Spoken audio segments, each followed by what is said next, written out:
Hi, this is Brian with Leelyn Smith and the third quarter 2021 update. And remember, at Leelyn Smith, we try to reach client goals with the least amount of risk possible. Well, investing inherently involves risk, but occasionally we see people struggle to understand the difference between investing and gambling. And knowing the difference can mean the difference between success and failure. And know this, investing and gambling are not at all the same thing. And we're going to cover the differences. And that starts with calculated versus uncalculated risks, setting expectations, and then lastly, managing that risk. So what are uncalculated and calculated risks? To begin, investing can be in many different forms. It can be investing in your education. It can be investing in a healthy lifestyle, maybe in your children. And of course, it means investing in the stock market or the bond market.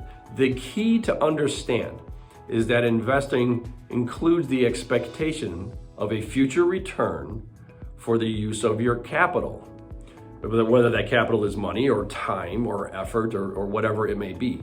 In other words, investing requires the ability to set an expectation of return. Gambling, on the other hand, does not afford the ability to set an expectation of return. You cannot set an expectation of how the dice are going to turn up when you roll them. And that absence of the ability to set an expectation of return is gambling. Okay, so that's the distinction. Calculated versus uncalculated risk.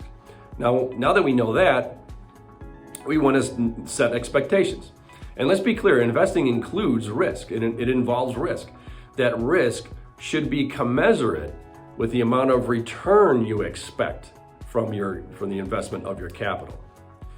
Now, we try to reduce risk as much as we can by using a diversification of strategies, reducing emotional, or it's also called behavior risk in some realms. And also, we are long-term investors, and this is important because long-term investing affords the ability to see patterns emerge. And when those patterns emerge, we're able to set some expectations. It helps us set expectations. Now that we've set expectations, we then go on to the management portion of this. Goal setting, which is part of your financial planning process, is paramount because that tells us how much risk we need to take on in order to reach your goals. Now, it's not just goal setting though. We have to know how much risk you can tolerate. And we also have to know how long of a time frame we have to create your customized investment strategy. But once we have all those, we then create the strategy to reach your goals. And once that strategy is implemented, we then monitor it. And we're constantly monitoring the strategy to make sure we can still calculate a return on them. And if we can, if the amount of risk we're taking on is commensurate with the return that we expect out of these investments. And look, investing is supposed to be methodical and unemotional. Consider casinos and gamblers. Casinos are successful because they take calculated risks against the gamblers.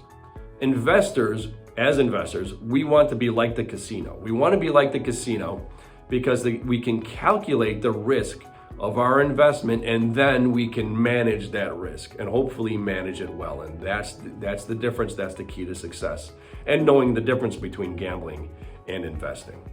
Okay, that's it for this video. Keep an eye out for our next one. And remember, at Leelyn Smith, we try to reach client goals with the least amount of risk possible. We'll see you next time.